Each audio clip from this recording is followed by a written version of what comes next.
Good morning students, welcome in the class. आज हम जो पढ़ने जा रहे हैं वो है dual entry system. Dual entry system होता क्या है? डुअल एंट्री सिस्टम अकाउंटेंसी का एक प्रिंसिपल है जिसके बेस पर हम अकाउंटेंसी में पूरी recording, classify, summarising financial data को करते हैं। डुअल एंट्री सिस्टम ही है जिसके बेस पर अकाउंटेंसी रखी हुई है। जितने अच्छे तरीके से हम डुअल एंट्री सिस्टम को समझ लेंगे उतने ही अच्छे तरीके से हम आगे अकाउंटेंसी को समझ पाएंगे। तो first of all dual entry system को ध्यान रखिए कि यह प्रिंसिपल है आपका अकाउंटेंसी का। सेकंड थिंग, डुअल वर्ड से ही हमें क्लियर होता है कि कुछ डबल की बात हो रही है। तो डुअल एंट्री सिस्टम मतलब कुछ डबल हो रहा है हमारी अकाउंटेंसी में। तो वो डबल क्या है? जो हमारा फाइनेंशियल ट्रांजेक्शन्स होते हैं हमारे बिजनेस के अंदर, डे टू डे लाइफ में, या हमारे बिजनेस के अंदर, या हम जो भी मैन्युफैक्चरिंग कर रहे हैं उसके अंदर, हमारे बिजनेस से रिलेटेड जितने भी ट्रांजेक्शन्स हैं उनका हम रिकॉर्ड करते हैं। मतलब हम अपने फाइनेंशियल डेटा को लिखते हैं कि हमने कितना खर्च किया या हमारे पास कितना आया। जो लिखते हैं हम सिर्फ एक लाइन में लिख देते हैं कि हमने परचेज किया या सेल किया या एक्सपेंसेस किया। अब उसको हम एक सिस्टमेटिक वे में जब हम तैयार करते हैं अकाउंटेंसी के लिए, तो वहां शुरुआत होती है हमारी डुअल एंट्री सिस्टम से। डुअल वर्ड का मीनिंग हो गया कि हमें डबल, हर एक फाइनेंशियल को डबल रिकॉर्ड करना है। डबल किस तरीके से? फॉर एग्जाम्पल, आपने गुड्स परचेज किया अपनी शॉप में रखने के लिए, सेल करने के लिए। तो आपने अगर गुड्स परचेज किया है तो आप क्या करोगे? आप गुड्स परचेज करोगे किसी भी होलसेलर से, तो गुड्स और किसके थ्रू किया? कैश के थ्रू किया, क्योंकि विदाउट आपके कैश दिए हुए क्या आपके पास गुड्स आ जाएगा? नहीं आएगा।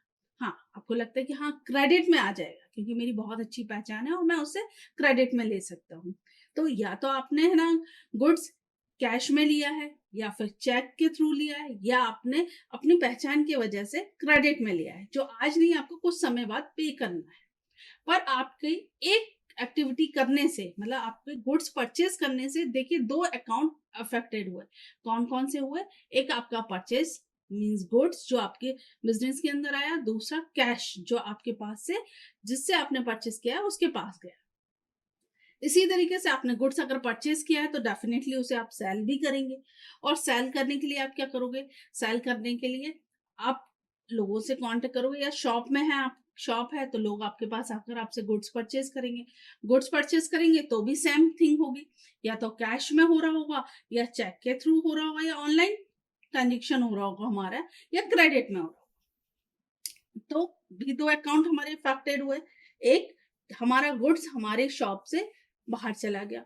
दूसरा, हमारे पास कैश जनरेट हो गया। फॉर्म कुछ भी हो सकता है।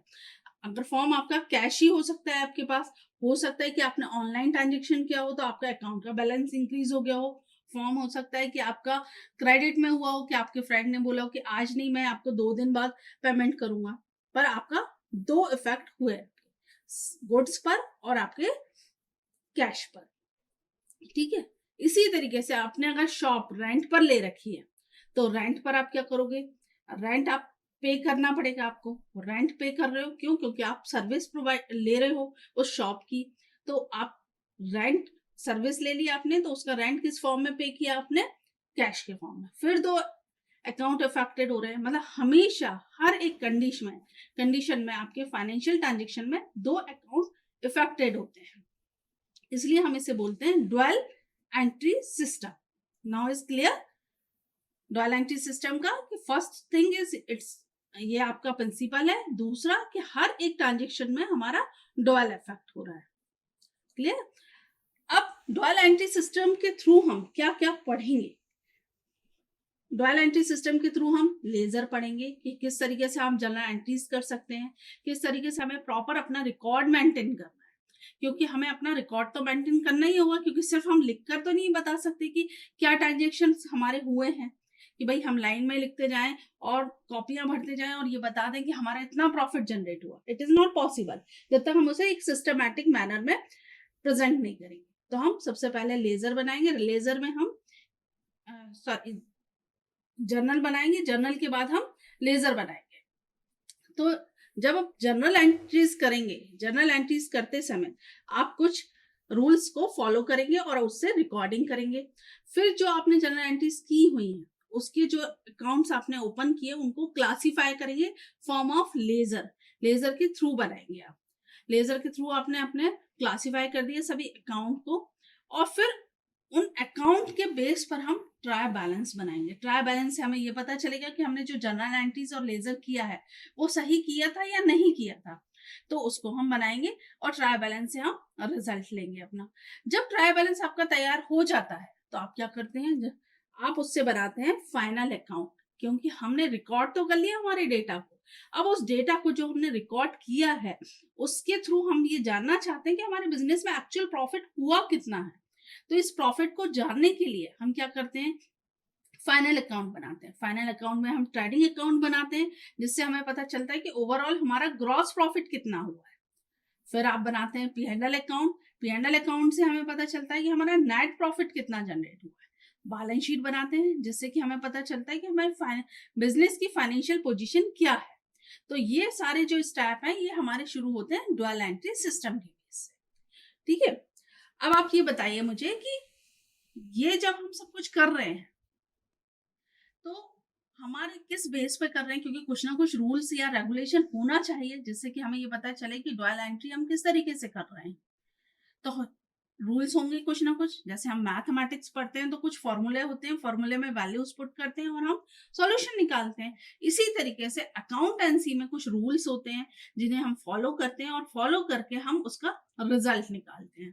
तो आपके क्या रूल्स हैं, रूल्स डुअल एंट्री सिस्टम के बेस पर हमारा फर्स्ट गोल्डन रूल है आपका डेबिट एंड क्रेडिट का। तो डेबिट क्रेडिट करने से पहले मैं आपको बताना चाहूंगी टाइप्स ऑफ अकाउंट्स। तो अकाउंट्स के टाइप्स क्या हैं, अकाउंट्स के type 3 of types of accounts होते हैं हमारे, personal account, real account and nominal account. अब पर्सनल अकाउंट आपका क्या होता है, पर्सनल अकाउंट होता है, पर्सनल किसका होगा, किसी पर्सन का होगा, किसी फर्म का होगा या किसी ऑर्गेनाइजेशन का होगा। पर्सनल से हमें ये समझ में आता है कि किसी पर्सन की, हम किसी इंडिविजुअल की बात कर रहे हैं या किसी ऑर्गेनाइजेशन की बात कर रहे हैं। तो पर्सनल अकाउंट में जितने भी इंडिविजुअल आते हैं, जैसे राम, श्याम, मोहन, या जिनसे भी आपने क्रेडिट में परचेस किया है या सेल किया है, वो सब किस में आ जाएंगे, आपके पर्सनल अकाउंट में आ जाएंगे। जितनी भी firm AY limited, XYZ limited या आपकी कल्याण लिमिटेड, जितनी भी लिमिटेड कंपनियां होंगी वो सब आपकी किस में आ जाएंगी, पर्सनल अकाउंट में आ जाएंगी। बैंक, HDFC बैंक आप हो सकता है, SBI हो सकता है, जिससे भी आप डील कर रहे हैं वो सारी बैंक्स आपकी कहाँ पर आ जाएंगी, पर्सनल अकाउंट में आ जाएंगी। पर्सनल अकाउंट में क्या हुआ, पर्सन, फर्म, ऑर्गेनाइजेशन, ये सब आपका आता है पर्सनल अकाउंट में।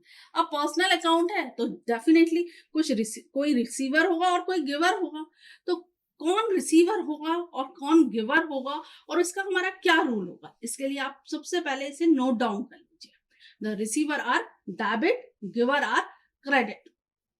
जो रिसीव करेगा, जो रिसीव करेगा वो कौन होगा, वो होगा डेबिट साइड, हम उसकी एंट्री करेंगे, और जो गिवर होगा, जो देने वाला होगा, उसको क्रेडिट में करेंगे।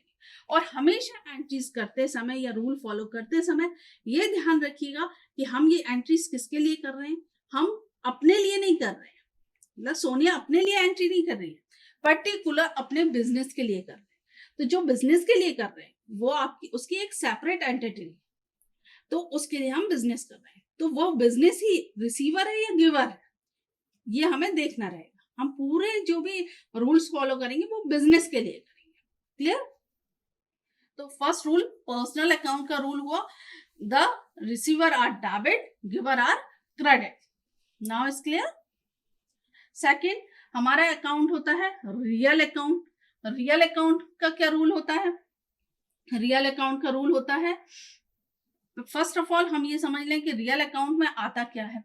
रियल अकाउंट में आता है एसेट्स, जैसे हम हार्डवेयर, कंप्यूटर को अगर हम दो उसमें डिस्ट्रीब्यूट करें तो दो उसमें कैसे डिस्ट्रीब्यूट कर सकते हैं, हार्डवेयर एंड सॉफ्टवेयर। तो हार्डवेयर जो है, हार्डवेयर को हम टच कर सकते हैं, उसके थ्रू हम माउस के थ्रू वर्क कर सकते हैं, कीबोर्ड के थ्रू हम टाइप कर सकते हैं, सीपीयू देख सकते हैं।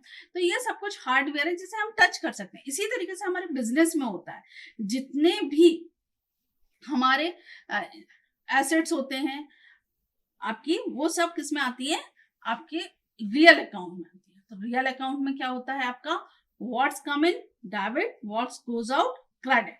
आपके बिजनेस में जो भी आया है वो क्या होगा, डेबिट होगा, और जो आपके बिजनेस से जा रहा होगा तो वो क्रेडिट होगा। For example cash, cash is the most important example for real account, क्योंकि विदाउट कैश आपका कोई भी ट्रांजेक्शन नहीं होता है।